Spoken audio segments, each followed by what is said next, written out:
ವೈಯಕ್ತಿಕವಾಗಿ ಆಗಿರ್ಬೋದು, ನಟನೆಯಲ್ಲಾಗಿರ್ಬೋದು, ದರ್ಶನ್ ಸರ್ ಇಂದ ಏನ್ ಕಲ್ತ್ರಿ ಅಂತ?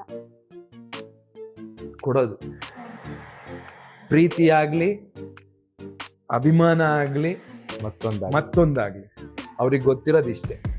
ವಾವ್. ಅವ್ರು ಯಾವತ್ತೂ ಹಿಂಗ ಅಂದೇ ಇಲ್ಲ. ಅವ್ರು ಕೈ ಹಿಂಗೆ ಇರುತ್ತೆ. ನಾನು ಅವರಿಂದ ಅಫ್ಕೋರ್ಸ್ ಇದು ಅವರಿಂದ ಕಲಿಬೇಕು. ಒಬ್ಬ ವ್ಯಕ್ತಿಯಿಂದ ಏನೇನು ಒಳ್ಳೇದು ತಗೊಬೋದು ಅನ್ನೋದು ಬಹುಶಃ ಮನುಷ್ಯನಲ್ಲಿ ತುಂಬಾ ಇದೆ ಆ ಥರದ್ದು. ನಾನು ಕಲ್ತಿದ್ದೆ ಅಂದ್ರೆ ಎಲ್ಲರೂ ನಗ್ನಗ್ತಾ ಮಾತಾಡ್ಸೋದು. ಅಂದ್ರೆ ಒಳಗೆ ಏನೇ ಮೈಂಡ್ ಸೆಟ್ ಇರಲಿ, ಒಳಗೆ ಆಚೆಯಲ್ಲಿ ಏನೋ ಇಶ್ಯೂಸ್ ಆಗಿರುತ್ತೆ ಅಥವಾ ಬೇರೆ ಏನೋ ಪ್ರಾಬ್ಲಮ್ಸ್ ಇರುತ್ತೆ, ಅಲ್ಲೇನೋ ಒಂದು ಮಾತುಕತೆ ಡಿಸ್ಕಷನ್ಸ್ ಆಗಿರುತ್ತೆ. ಬಟ್ ನಿಮ್ಮನ್ನು ನೋಡ್ತಿದ್ದಂಗೆ ಅದನ್ನೆಲ್ಲ ಬಿಟ್ಟು, ಬಿಕಾಸ್ ನಮ್ಮಂಥವ್ರು ಅವ್ರಿಗೆ ಲಕ್ಷ ಕೋಟಿ ಜನ ಇದ್ದಾರೆ, ಬಟ್ ಆ ಲಕ್ಷ ಕೋಟಿ ಜನಕ್ಕೆ ಅವ್ರು ಒಬ್ಬರೇ ಅಲ್ವಾ. ಸೊ ನಮ್ಮನ್ನ ಬಂದು ಮಾತಾಡಿಸಿದಾಗ ನಗ್ನಗ್ತಾ, ಆಮೇಲೆ ತುಂಬ ಚೆನ್ನಾಗಿ ಕಂಫರ್ಟ್ ಮಾಡ್ತಾ, ಒಂದು ಕಂಫರ್ಟ್ ಝೋನಿಗೆ ಕೂರಿಸ್ತಾ ನಮ್ಮನ್ನ ಆ ಒಂದು ಬ್ಯೂಟಿಫುಲ್ ಸ್ಪೇಸ್ ಕ್ರಿಯೇಟ್ ಮಾಡಿದೆ ಗೊತ್ತಾ. ಅದನ್ನ ಅವ್ರಿಂದ ನೋಡಿ ಕಲ್ತಿದ್ದು. ಆ್ಯಂಡ್ ನಾನು ಡೆಫಿನೆಟ್ಲಿ ಅದನ್ನ ಒಂದು ದೊಡ್ಡ ಮಟ್ಟದಲ್ಲಿ ನನ್ನ ಲೈಫಲ್ಲಿ ಅಳವಡಿಸ್ಕೋಬೇಕು ಅಂತ ನಾನು ಆಸೆ ಪಟ್ಟಿದ್ದೀನಿ.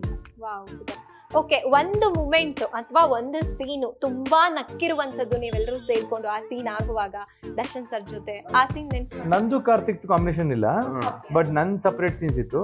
ನಮ್ದೆಲ್ಲ ಜಾಸ್ತಿ ನಗದಿಲ್ಲ, ಬಿಕಾಸ್ ಎಲ್ಲ ನೆಗೆಟಿವ್ ಸೀನ್ಸೇ ಇತ್ತು. ಸೊ ನನಗೆ ಅವ್ರೊಂದ್ಸಲ ಅದೇ ಒಂದು ಶಾರ್ಟಲ್ಲಿ ತಪ್ಕೊಳ್ಳೋದಿತ್ತು. ನಂಗೆ ಅದೇ ಬೇಜಾರಾಗೋಯ್ತು. ನಾನು 80 kg ನಾನು ಜಿಮ್ಗೆ ಹೋಗಿ ಬಾಡಿ ಬಿಲ್ಡ್ ಮಾಡಿದ್ದೀನಿ.